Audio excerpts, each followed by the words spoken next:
Hello, everybody, and welcome to the Tesla Life number 171. Wow, here we are, 14th of October, 2020, and man, we've got some great stories tonight. No shortage, as there never is in the world of Tesla, for sure. Very true. But first, let's join our panelists. Mr. Patrick joins us from the West Coast. How are you today, sir? I'm great. Hello, friends and everybody out there enjoying the Tesla life. Welcome to our podcast. Should be a fun show today. Absolutely. And also from the other coast, the other side of the nation, Mr. Casey Green joins us. How are you today, sir?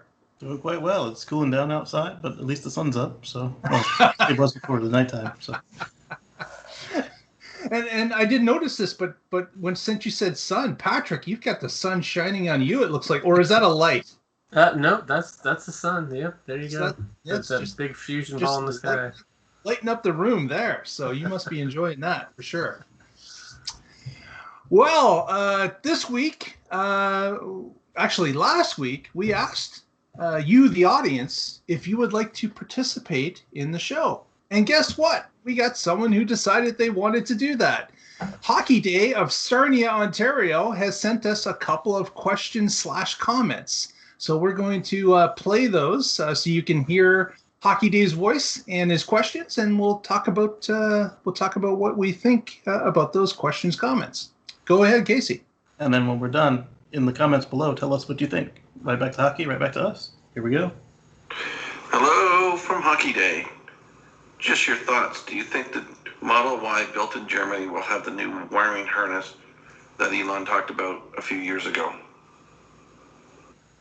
Interesting question.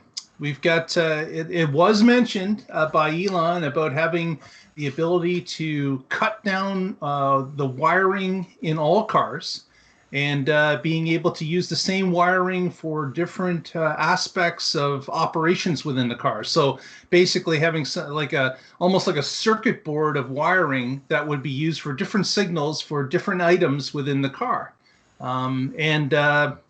We didn't see that implemented at all. But the question is it coming to the first Model Y in Berlin? What do we think? I'd say that even if we don't get the whole shebang there, we're going to definitely see moves to reducing wiring in the vehicles by the time Berlin is up and running. And depending on how well the pilot plant is doing, we might even see some of the newer battery cans getting installed as well. Yeah, I don't know. So right now in a vehicle, there's a couple kilometers of wiring. And if you think about all the systems that they have, the CAN bus and the cameras and just all the 12 volt and high voltage. There's a lot of communications and there's a lot of wiring, and if you think about that now from not just all these legacy systems that have built up over the years that are required, but how do you start from scratch and do it in a smart way?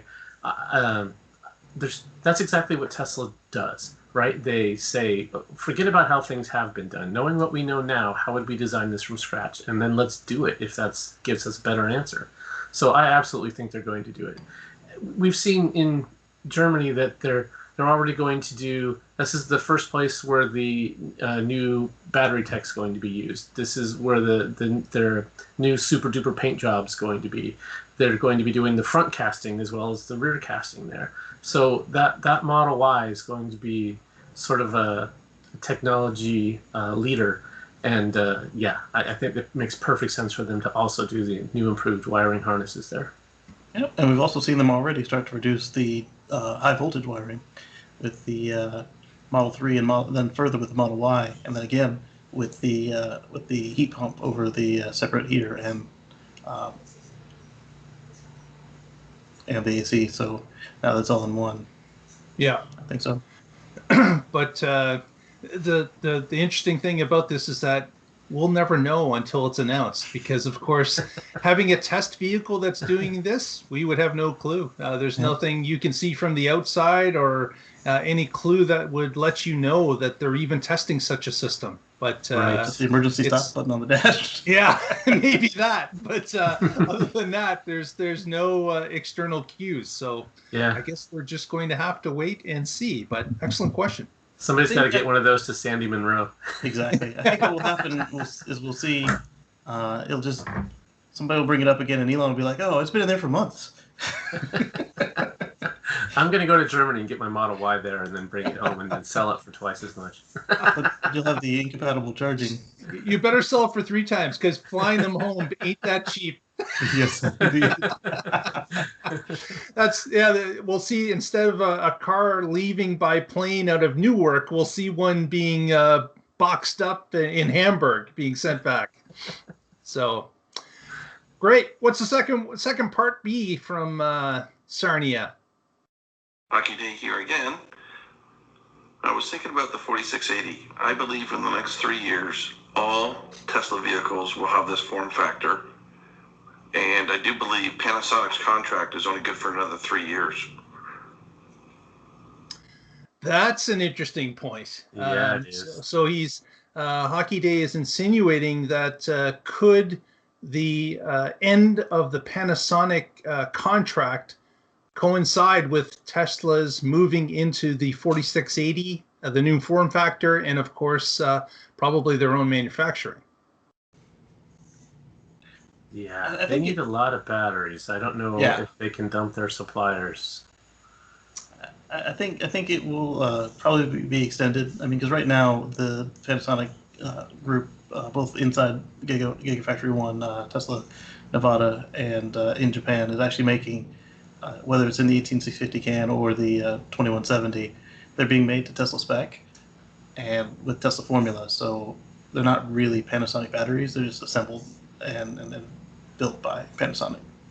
So what I think we will see is eventually they will move to the new can size across the line, and that will actually happen with all of their suppliers, both in-house and external.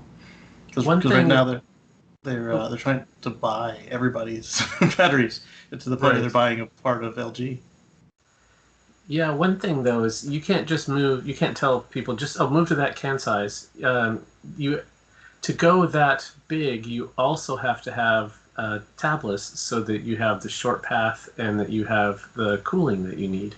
Yeah. If you're just sticking a standard old jelly roll in there tabbed, it's not going to. Yeah, exactly. Yeah. It's not going to. So that requires their suppliers to then be able to do tablets, and I'm sure that they're willing to share and enable that, maybe under license only to sell to Tesla, maybe not. Who knows?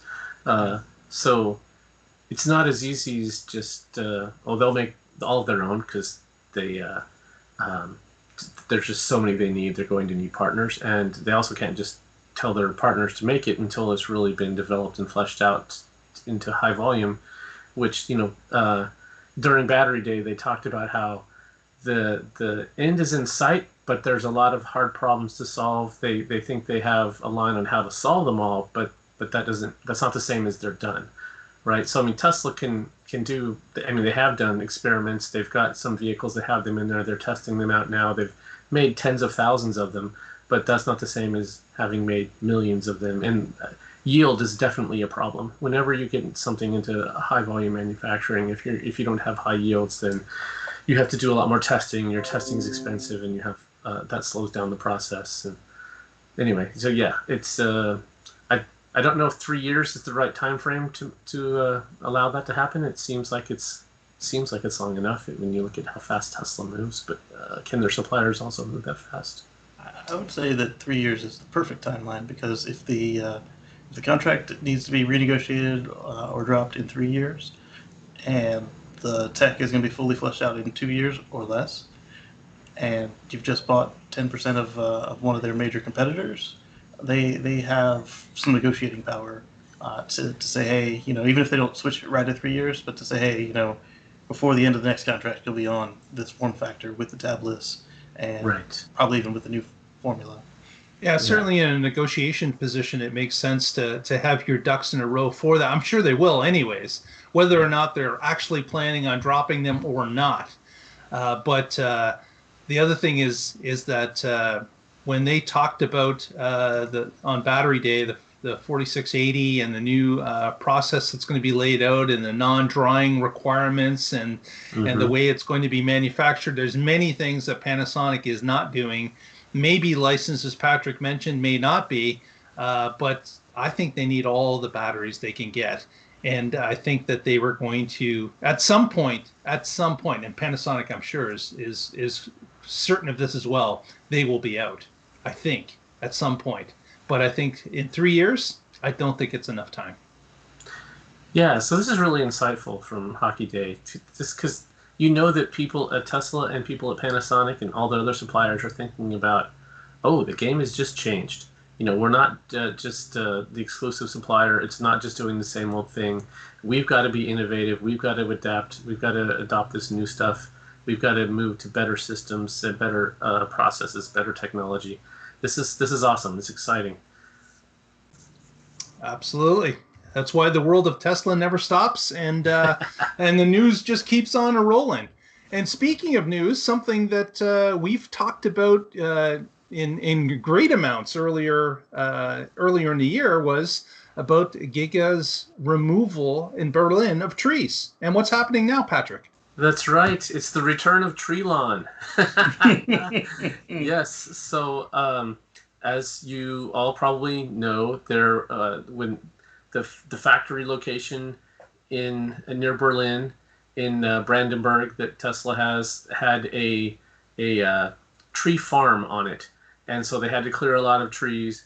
And at that point, Tesla committed to planting, I think it was 3 times the number of trees that they cleared. And of a diverse local species instead of cardboard farm trees. Yeah. Right. Yeah. So they are working with a group called, I'm going to screw this up because it's all in German, Naturum für Generation N. So we'll just say NFG. So they're working with NFG, and they have planted 50,000 seedlings in 2 days. And this is great. So they're meeting that commitment that they've made, and the group, the NFG group, is tweeting about it. And this is, of course, all in German. And this is just great to see that they followed up with this commitment. And personally, one of the things that we do every year is we go out and we plant trees. There's a lot of groups here in Oregon that do that, and we've planted them in wetlands and other areas. And this is great. I mean, one of the things our family likes to do for fun is that kind of stuff, because you're out and you're with people that care, and we go do beach cleanups the same way. This is being responsible for this planet that we're on. This is a good thing. Absolutely. And what I negated to say was during our last segment, if you want to send your question into us, you can as well by sending us a 90-second recorded audio of you asking your question to our email address, which is thetesalife@outlook.com. So feel free to send a 90-second or less question, and we may pick you to put on to the next show. And certainly we like to thank Hockey Day for being the first one to do that. Thank you, Hockey Day. Very good. All right, next, Tesla has apparently moved into the new model year of 2021, starting at the beginning of October. Now, we all know that Tesla really has no model year that has designated parts or abilities of the car tied to a model year. But since, of course, they operate with the DMV, they do have to place a model year on a car. And apparently, they've rolled into 2021 starting in October. That's the date that they've selected. And that will be the start of the 2021 model year of the car, all cars that they're producing. And that was just kind of explain that, because I saw that story come across and I thought, hey, hold on, Teslas don't have model years. But obviously they do have to record it for the DMV, so the paperwork can be filed and recorded as to what year of a car a person has or has purchased. So just a bit of a clearing note there. I'm sorry, Casey. What was that? Recalls and bulletins Recalls. and stuff like that. Yeah. Yeah. So interesting. And of course, tied to that, we've seen some activity on the Twitter feed about new Model 3s and what they're looking like. So we've seen some chrome deleted Model 3s on tractor trailers that are moving, and some reports of different 19-inch rims. I haven't seen a lot of that. I saw one photo of that. Haven't seen much more of that. So I'm not sure if it's an isolated thing on the rims or not, but there has been some talk about a different rim look. I guess that would be a different rim model that is coming. But what I'm more interested in is if the blacked out or chrome deleted cars also have some of those internal things that we've been hearing about, like a power lift trunk or the new console and others. So if you want to keep up on that, obviously you can follow us on our Twitter feed, which we put stories in all week at The Tesla Life, and of course on our Facebook feed, The Tesla Life #1. So follow us there on both, and you can be up to speed throughout the week as well. Yeah, I actually am glad they've updated the center console. So my wife has a Model 3, and so when I'm in that, I'm usually in the passenger seat, and she likes to leave that center console open. And so that means the door is back and it's sticking up, and it sticks up above the console, I don't know, about a couple centimeters. And my knee hits it right on the corner. I hate that. And so I close it. And she's like, I don't want that closed. I want it open. And so this will get rid of that fight. Thank you, Tesla. Assuming we buy a new car, that is. That's right. Yeah, that's a pretty expensive fix. Yeah. Maybe you can get it from the parts department for Christmas. That's right. Yeah. Oops, I broke your center console. I'll have to get you a new one. Get a new one. Yeah. Oh, I'm sorry. It's out of manufacture. Here's a new one. Yeah. So lots of stuff coming with the new Model 3 mini refresh, as it's being phrased by some. But we'll have to keep an eye on it as they start to arrive at dealerships, and people will start obviously to test them out to see if the heat pump, for example, shows up. Again, another thing that's been long waited for. We'll see if it's going to happen. I suspect that Elon will never actually acknowledge that this has been done, even though like Model S and Model X have had similar levels of items changed, and they're still acknowledge it. He just won't call it a refresh. Right. Don't call it a comeback. But with that is there are two items that are unique to it. Is one, this is the earliest they've rolled over the model year. Usually they would do it in December, sometimes November. This is the earliest they've done it so far.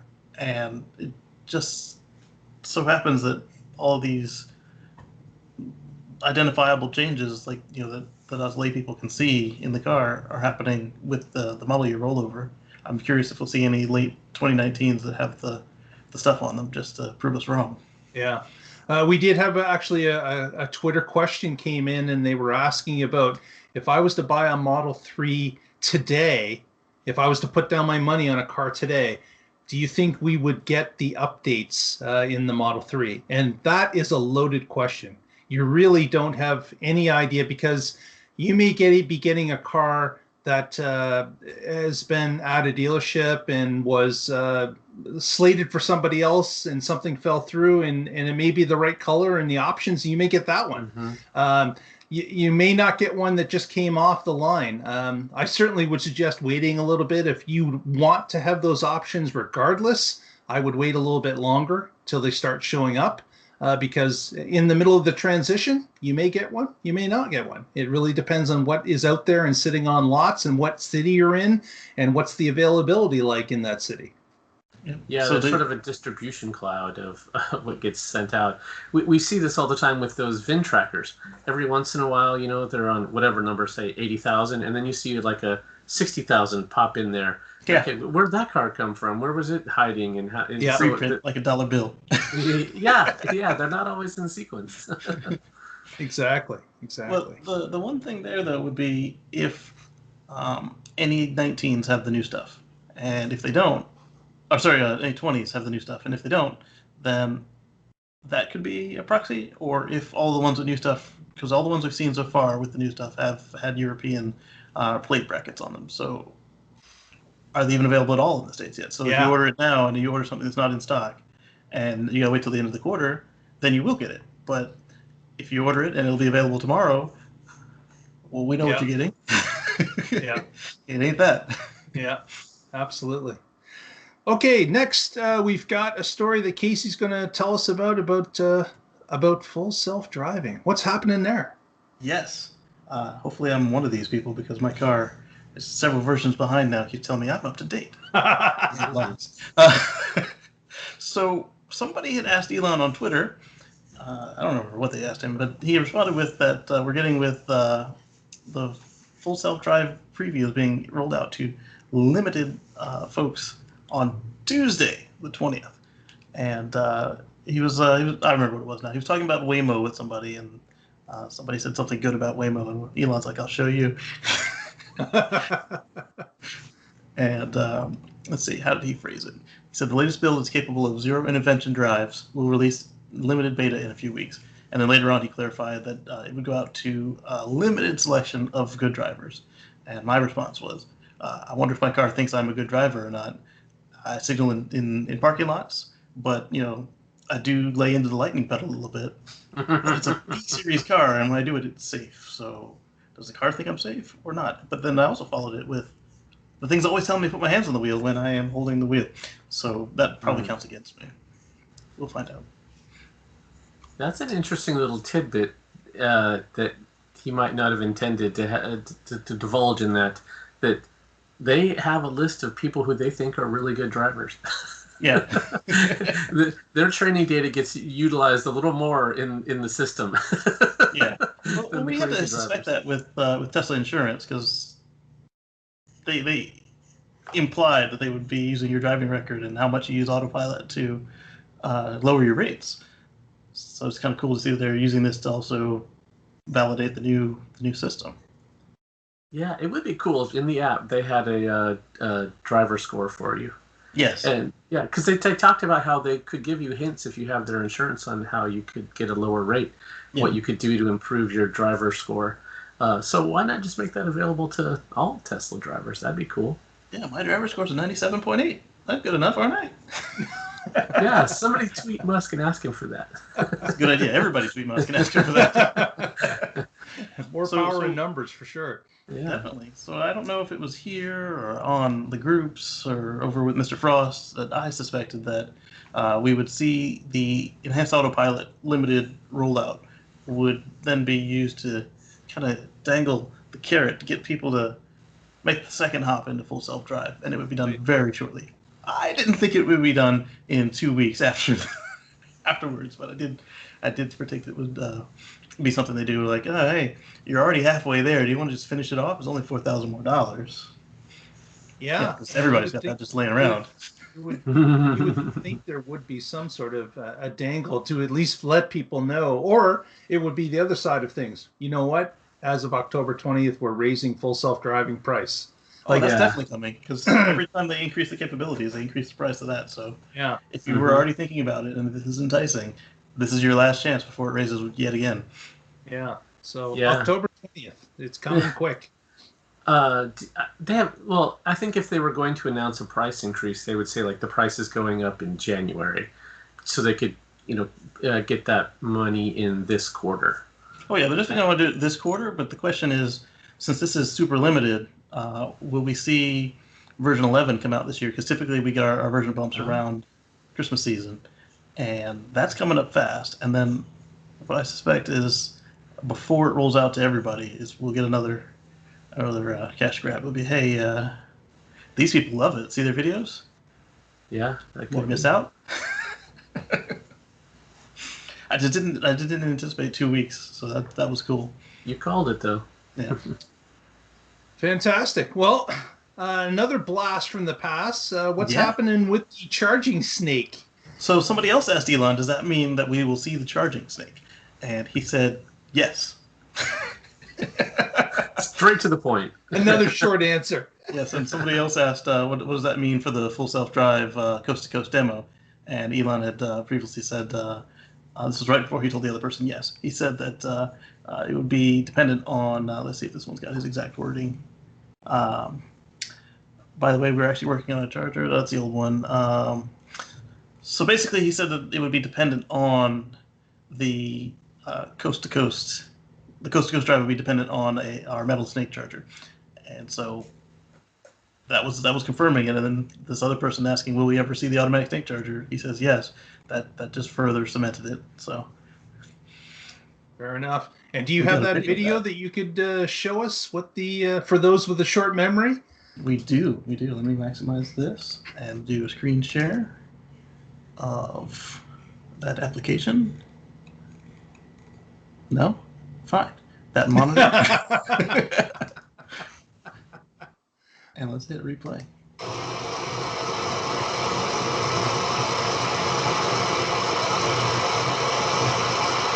So I wonder if the car opened the charge port or if the snake opened the charge port right there.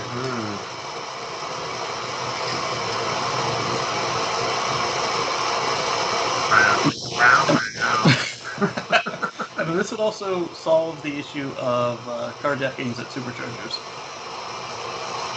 Because now you don't have to worry about getting out to release the cable.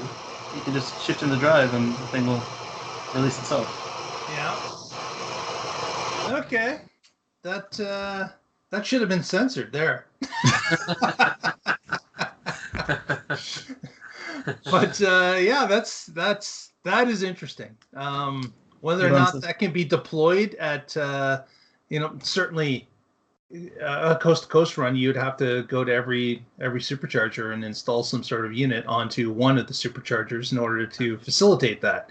But I don't see that happening.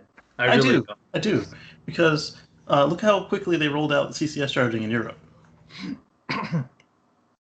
Okay, that's a cable. A cable, a robot. What's the difference? We're talking about a robot that's going to operate in rainy, snowy, icy conditions across the country. I think it's going to require more than cable technology. I think there's maybe more... one at each station along the route. They environmental test it, and then they come back. I'm not saying it'll never happen. I'm just saying not in the foreseeable, like I would say 4 years. Not going to happen. Oh wow! I would say not by the end of this year. There you go. I would agree with that. Yeah. This is Elon we're talking There's about. a long time to say no by Tesla time. Yes. Also, I think it's not on his radar as much. Like I think that dream has really set sail quite a while ago. I think he's not. I think he's got other things he's worried about more than a cross country automated tour. Okay, for that, yeah, sure, but but yeah, for the rollout, I don't think it'll be that long. What this also has the opportunity to do is, now that you don't have to worry about how heavy the cable is and if it is adequately cooled with the liquid cooling loop, because now you've got a metal exterior. Perhaps, especially if Cybertruck and Model S Plaid can charge it faster than 250 kilowatts. Mm-hmm. Now you don't have to completely redo the cable because humans aren't going to be handling it. Right. Yeah, I guess we'll get an idea. They need to deploy like one at maybe at SpaceX or at Fremont, and do some testing there. Let people try it out, see how well it works, figure out. Those are easy places environmentally. They're not going to get a lot of snow and rain. So I think after that, then you put one in New York somewhere and do some more environmental testing. Hey, how about Canada? And yeah, and then you fill in the routes in between, so you can do the coast to coast drive, at least one route, and then you proliferate it from there. Oh shoot! After they do that run, I think that they'll probably have the politicians lined up to get started getting their approval for the hands-free, even if they're monitoring to make sure you're not asleep and all that. Yeah. Mm-hmm. While we were talking, I was thinking, well, how are you going to get this thing to release in my carjacking situation? And I remember when you hit stop charging on DC charging, it automatically unlocks. Well, first it stops charging and then it unlocks. So So at that point, Right. the robot would automatically start retracting, right? Yeah, that would make Drive sense. away. Yep. Cool. Okay. Next story we've got is it's a screen share as well. Let me just share this. Yeah. Here we go. This is a Fastned charging hub near Dusseldorf, Germany. And this particular location is of interest because Tesla combined with Fastned to put in a bunch of superchargers here to make this a hub for electric cars, not just Tesla, not just the regular cars that would come to Fastned, but both. So an off ramp on a freeway, a convenience store, a Wi-Fi hub, that type of thing, all combined into a charging hub for all electric cars, which I think is a great idea, especially combined with a highway off ramp. Allowing people easy access on the expressway to be able to jump off and charge no matter what type of EV vehicle they have. Also enabling Germany to place signs on the road indicating that this is an electric vehicle exit ramp, letting people know that there is this hub type mentality available for them to use no matter what type of car they have. I hope that more of this happens, and I hope that some of these charging hubs, which we've experienced in North America, start to roll out as well. This would be an excellent idea to allow different EV charging infrastructure companies to share the cost of such a place and to be able to share in the benefits of having a hub as opposed to just one type of charger. Yeah, this totally makes sense to me. There's something, here in Portland, we had an experiment called Electric Avenue, and they installed, I think it was 10 chargers from 8 companies, and it was a block that it used to be a two-way street. They turned it into a one-way street and added all these charging stations. And usage was really good there. And when they did, it was part of a study. So they also did surveys to people who came there, and they asked them why they charged here instead of somewhere else. And one of the things that people said is, well, here I have options, and if there's one that's broken or one that's blocked, I can just use another one. So having these charging islands, they called them, really makes sense. Instead of just onesie-twosie here and there, putting a whole lot together is just makes drivers feel like they can depend on it. There's also something called the spillover effect in economics. And the theory goes like this: the best place to build a Burger King is next to a McDonald's. And you'd be like, what? That's their major competition. Why would you build there? And it's just because now that becomes known as a food hub, and that's where people go. And if the different people are in the same car but want to eat different food, they can go grab theirs and meet back wherever. And so this makes total sense to me. It's the way it should be done. Yeah, and then both businesses actually do better than if they were alone. Once they're in that food hub, Mm-hmm. And then this also fits in with the Tesla mission to make transportation electric. So why not start an electric hub? Yeah, Mm-hmm. you're basically promoting the medium, right? Allowing like-minded people to join together and charge together. Yeah, Absolutely. It also reduces the pressure of the push to get non-Teslas onto the superchargers. Yeah, and the other thing is is that here in North America, we've noticed that a couple of times in cities like I believe it was San Bernardino, I want to say, or Pasadena, one or the other, where they had a charging hub set up at a parking garage where Tesla not only installed their own chargers, but also was contracted to install a bunch of J1772s and a fast charger for everyone else. And they put them all on the same parking lot grid on the same floor. And it's a big charger area for whatever electric car you drive. So we've seen some evidence in North America, and we're hoping we see more of it. Yeah, this community lodge here in the Columbia Gorge does the same thing. Tesla installed their own high-power wall connectors and J1772s. Yeah. Very good. Next, how about the second largest country on Earth, people-wise, is India. India has over 1.3 billion people, apparently. And that's a lot of people. And it's a market that Tesla has not touched yet. And Elon announced recently that India would indeed be open to Tesla starting in 2021.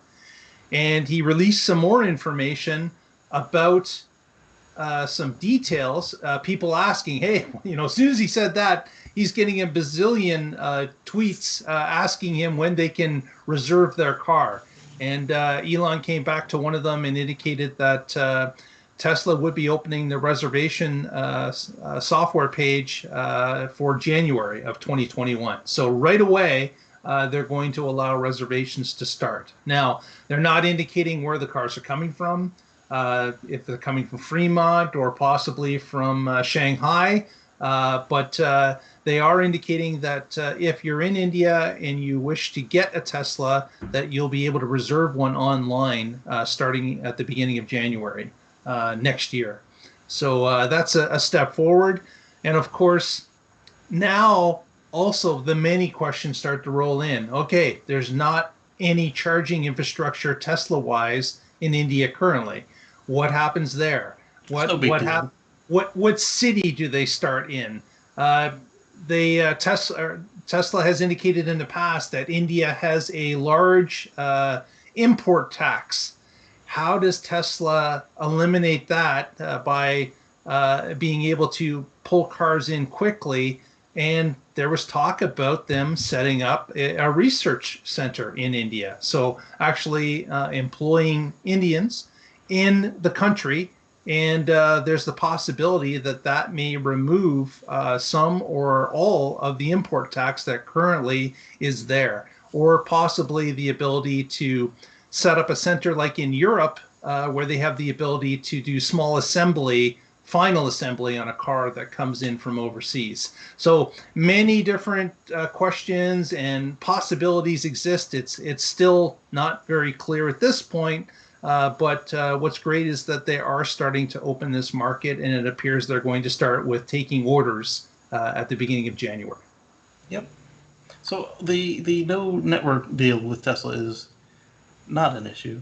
They didn't have a network in Europe when they started. They didn't have a network in the U.S. when they started, and they're huge now. So just give them time. And as far as where, it's going to be in between major city pairs. It just makes sense because. Should I read a snippet from infoplease.com? No. So Casey's ordering stuff as we're doing the show. He's doing two things at once. Would you like to no. So the reason the network exists isn't to support local charging, although it does a great job of that. It is designed to allow you to travel further than the range of the battery. So in India, they're getting the new larger batteries to start with. Even their shorter range are pretty much outpacing my 100D, my P100D. The ability to charge in between is what you're looking for, and they'll provide that. So don't worry. Yeah, and it certainly makes sense. That's where they started in the United States. The first supercharging network was between Los Angeles and San Francisco. That was the start, right? That was was definitely one of the first. and it was just between the city points. How far does the car get to? Let's plop a station there and maybe one more, and that allows us to get to the other major metropolitan area. And certainly any other system that starts from fresh would follow those same rules, most likely.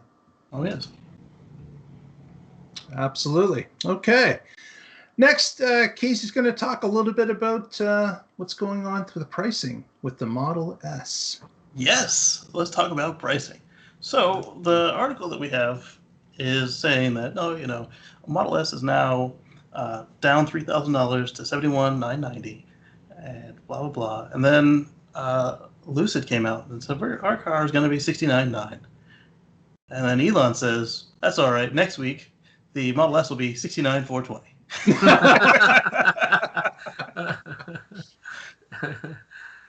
There we go. Is that actually the price? Yes. Oh, wow.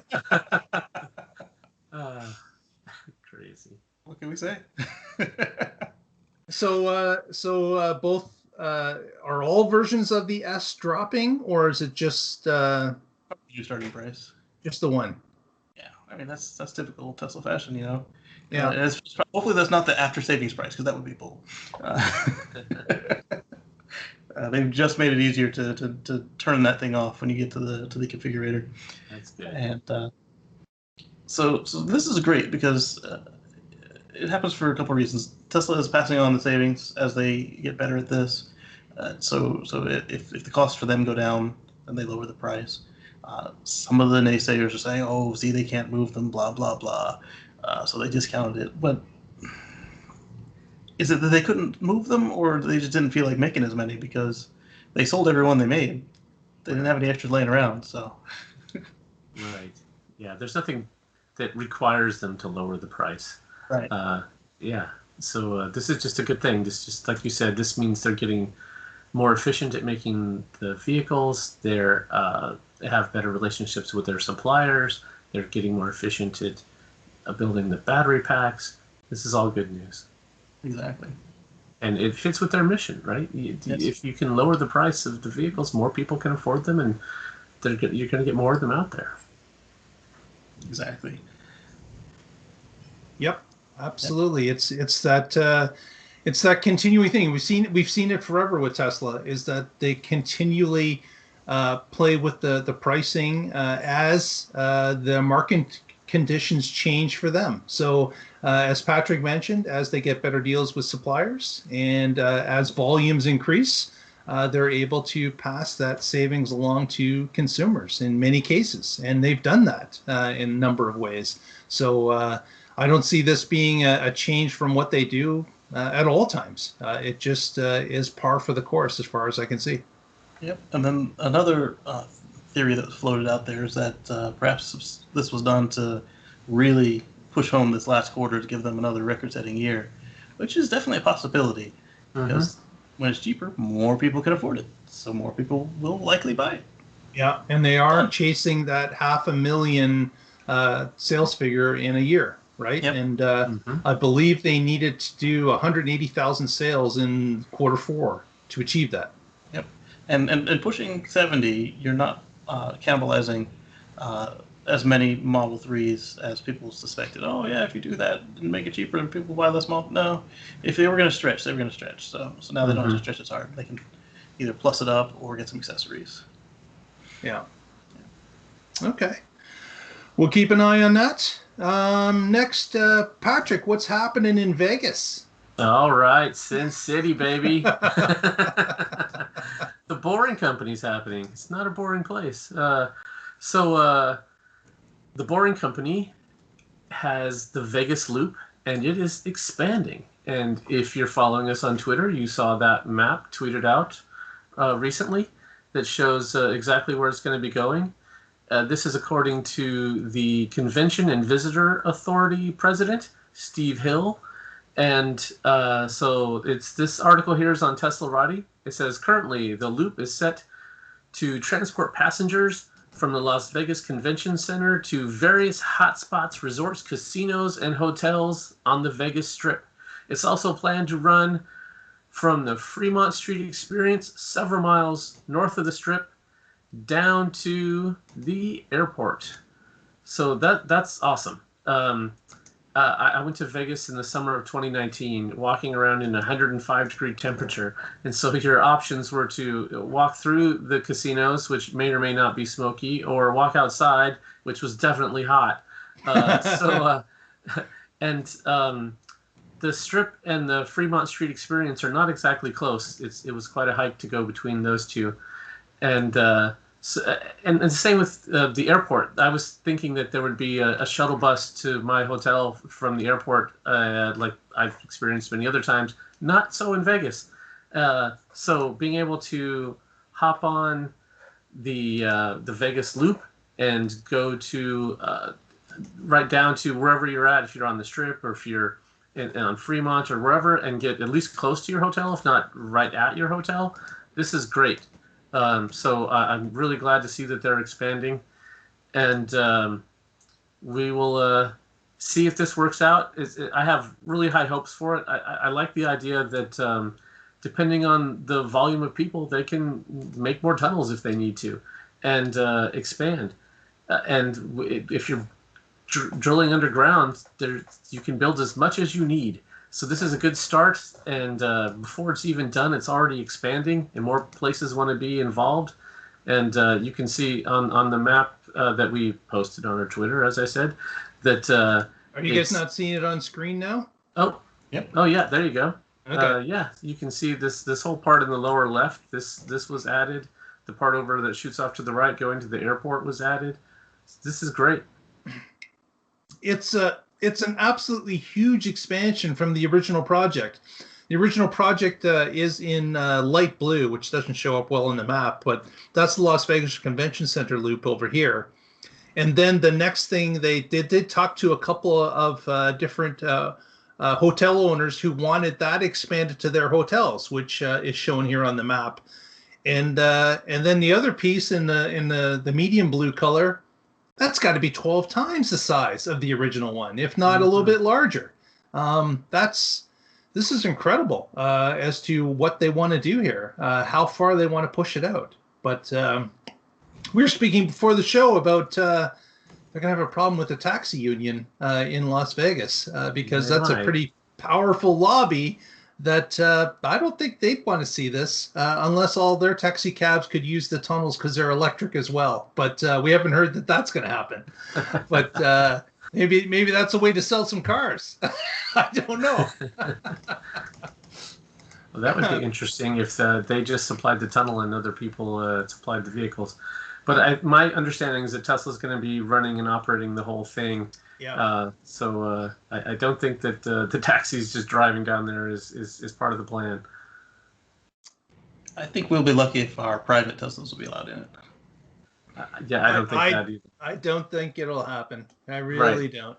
This is going to be, you walk in and get in one of their cars. I think their cars are going to have special software made for that system. And there's no driving taxis, there's no driving personal vehicles, none of that. What I hope we'll see is that, obviously they're going to do their first cars running their closed version of FSD, but hopefully we see our full self-driving cars. You can pull up, you can tell it where you want to go, and if the tunnel's the best way, you'll just take the tunnel. And obviously we'll get to see a new interface and everything, because you don't want anybody manually piloting down that's not Elon or Leno. Just because it's tight quarters and they'll do it slowly versus what the computer can do. So. Yeah. Right. Yeah, I agree with you in the long-term vision. I think that's absolutely part of it. Having tunnels in the car just goes into full autonomous mode when you enter them. Absolutely. I'm curious what it does for location when it's in there, because your dead reckoning only goes for so long, and the GPS signal doesn't occur in the tunnel unless they're repeating it. So yes, that's what I was going to say. Whatever it needs to get that job done, they're going to install it as part of their infrastructure. Yeah. And of course, there's probably going to be a cool light show that's going to happen in the tunnel as well. Probably so. Hopefully, you can hit a button. Yeah. Hey, I wouldn't think they would skip that at this point. No, they but and Elon had indicated. Elon had indicated this week as well. Someone asked, when will the inaugural run be in the tunnel for the Las Vegas Convention Center? And his note was a month or so. So we're about 4 weeks or so away, Elon time, from when he believes the first inaugural run, although he's indicated that the stations are still under construction. They're finishing up work at the endpoints of the run. So we'll have to see. He made it seem that the stations themselves were the holdup here, the final touches. Yeah, because the tunnels are dug, and the I guess the surfaces in the tunnels are complete as well, if not down to finishing touches. So cars exist. Yep. So it'll be fun to see that because of course the contract was supposed to be done by end of December of 2020, even though it was planned for the use in CES 2021, which of course is not going to be happening in person. It will be a virtual convention this year. So we will see. I'm sure there'll be lots of fanfare when it opens, and what the drive will be filmed by many people out there, and I'm sure we'll have lots of video of that. How early do you suppose they'll complete, just like they did with Australia? Just what they did in Australia for what? Oh, the battery plant was open. Oh, not the battery plant. The Hornsdale battery was open early from what they promised. Oh, okay. How early will they be for the Well, yeah, because that was turnover. well publicized about the contract, right? Because otherwise it was free. Yeah. If they didn't. I think they will indicate that they're done a couple weeks before the end date for sure. I think they'll show a safe buffer that they were able to comply with the contract that they were given, because this, of course, is the Bourne Company's first public contract. Yeah.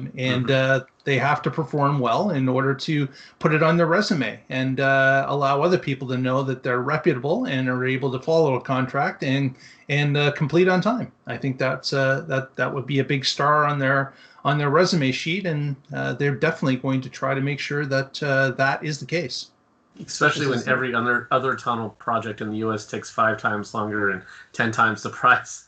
Yeah, and then the other part is that all of their customers are governments. Well, not all of them, but the majority of their customers will be governments. So this will be really good to show proof of performance. Yeah, absolutely.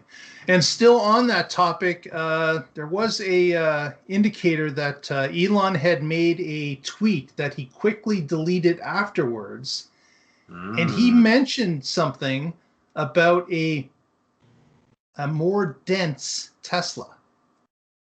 And then took the tweet away.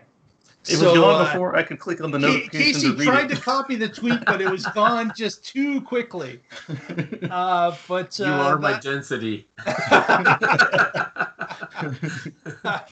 So we're not sure why he took down the tweet. There was no, obviously, explanation. But again, we've talked about a Tesla bus of sorts, or we've seen, of course, the concept drawings that were put out by Tesla themselves a long time ago, showing an LA Express stand-up bus. Yeah. But Tesla had indicated they weren't going to do that type of thing. But then there's also been other people. I believe it was a bid for an airport in California, in Ontario, California, I believe it was, where someone had indicated that one of the council people that was looking at the project had talked about a 12-seater Tesla that could take all the luggage that people could handle as well. I don't believe that person made that up. That was probably in some sort of presentation that Tesla proposed. But they've really been kind of quiet about this and not really wanting to. So is this a surprise? Is this something that they've got up their sleeve, or is this something they'd rather not do? What do you guys think? Well, the luggage part would be pretty interesting, because then it might not be a bus, but a cargo van. And that would be very useful in the fleet. Especially if you don't need a pickup truck, just a van, just a box on wheels covered. The part of the master plan part 2 did say something along the lines of a bus, and we have seen nothing to indicate that aside from this video and this now deleted tweet. Yeah, Mark, I like the way you're thinking about it. Is Tesla keeping this quiet because they want to have it be a one more thing kind of announcement? Or are they keeping it quiet because they've changed their plans and their plan is to just use regular vehicles? That's a really good question. Why not both? Yeah. It's certainly for speed of delivery. I believe the Vegas loop is going to be certainly just cars, regular cars. But are they developing this in the background? Maybe keeping things quiet. As I've said previously, and we've done the math here, looking at how many people the Vegas loop is contracted to move per hour. And we've looked at it and said, yeah, you could do it with cars.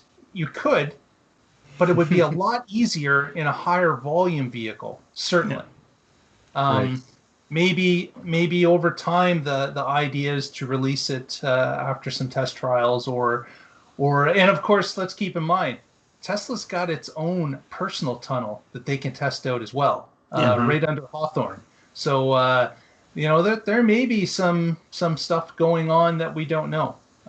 It may be something that's happening. It could be, but there are little breadcrumbs to this here and there. And with Elon tweeting something about a higher density Tesla and then removing it, that's kind of suspect that maybe they're just trying to keep it quiet. Yep. And he kind of slipped based on one of the several meetings he's been involved with, and maybe put a term in there that he didn't want there for very long. Perhaps. And then they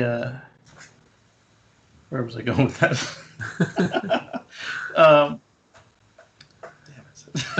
It'll come back to you. It'll come back. So we got to make up a cool acronym for their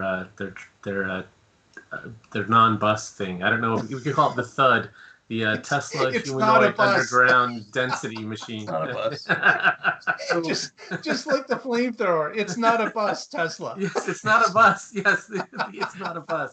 The other lucky break they had with this is with the COVID situation, they were able to putting the high density vehicle in now is not advisable. So it makes even more sense to use personal transport. So give them another year to develop and get this thing out if it was a skunk works project. And the nice thing about the cars is, like if you have a train, it comes in on the tracks, it opens all the doors, everybody has to get in, and it's on the track, so it's not like another train could go by while that's loading and unloading. Mm-hmm. So here with the cars, though, they're pulled off in a parking spot. So anything that's ready to go can just go, and there's no head of line blocking. And it's not one vehicle at a time. It's just whichever one is ready, it zips through the tunnel. And because they're all being driven autonomously, it could be pretty close on the bumper of the one in front of it. And, much closer than a human could be. And they can just keep accelerating up. I mean, Tesla certainly makes fast cars. You don't want to break anybody's neck slamming them back in the seat too hard, but that top speed, if you keep accelerating, can be pretty high depending on how long the stretch is between stops. Yeah. And unlike a train, you don't all have to stop because passenger 12 wants to get off. Passenger 12 take their exit and everybody else keep on trucking to get where they're going. Exactly. So I really like the idea of individual cars. This is it's a much better idea than some train and on tracks and a roller coaster that every car has to stop when any other car stops. Yeah. Yeah, if executed the way that Elon is saying it will, then I actually see this as being more useful than buses and other mass transit if it is operated similar to how mass transit is. Like, hey, here are the stops. Every 15 minutes a car rolls by. If it's empty, you get in. If it's not, you wait for the next one. But there's just more of them, so you don't have to wait 15 minutes. You can literally see, hey, somebody sat down on the bench. Dispatch a car now. Exactly. Going to be real interesting to see this in action. If I was any closer, I would certainly be there on opening day. I would love to see it actually happen. But hey, you have to open your border, sir. So let's tie some stories together here. This would be the perfect place for the charger snake. Yes. There you go. Absolutely. Yeah, it's in a Tesla-owned facility, and if you can just charge for 5 minutes while people are loading and unloading, and then you hit the close the doors, and it just unplugs and takes off. Maybe those are the finishing touches. Yeah. Oh, can we do breaking news? Do breaking news. So the Model Y 7-seaters are starting next month, and the Model X range is increased to 371 miles. Nice. Yes. Another 20 miles. Absolutely. So I hope that this improvement to the X puts to rest all the people who've been saying, "Oh, the X hasn't been updated in 5 years. It's going to be shut down. They're going to stop making them next year. There won't be a 2021 model. You guys can shut up. I'm going to buy one in 2025, and they better still be making them." So yay. Good on you, Tesla. Thank you. Yeah, if there's an opportunity to buy another Model X after we get our Cybertruck, I would probably do that because I love my Model X. Yeah, I wasn't trying to call you out. You raised your hand. Well, I did. I mean, I'm one of the ones who said that it looked like they were done with the car. They let it sit. Yes, there were some signs pointing in that direction. I agree. So yeah, it certainly was. I was worried. Yeah, I love my Well, Model with X. that, let's wrap it up for the evening. If you haven't already, please give us a thumbs up. Please subscribe if you haven't. It helps us out immensely, and you would be supporting the show, and we certainly would appreciate that. Also, if you noticed at the beginning of the show, we did have a question corner. If you've got a question, please record 90 seconds of your audio. Send it to theteslalife@outlook.com, and we may pick you for the next show. So with that, Mr. Casey Green, any parting thoughts? Yes, I am almost at my 1,000 subscribers, guys. We're sitting at 970. Well, it just went down 976. So if you haven't already subscribed, please subscribe. And if you have, get a friend, a relative. If your dog and cat have an account, they shouldn't, but sign them up. Don't make them a new account, but if they already have one, sign them up for my channel, please. And we've got some new content coming out as well. We've had a bunch of new videos come out, and it's been a blast, and I'd like to continue. Fantastic. Follow Casey. It's at youtube.com. There you go. Casey Green. That's KACEYGREEN. Perfect. Mr. Patrick Connor, what have you got for us at the end of the show? Yeah, so I blog at carswithcords.net. My scary October posting is up there now, and for next month, I'm working on Tesla bean counters versus innovators. So why is this company viewed so differently depending on your point of view? And this article will dive into that.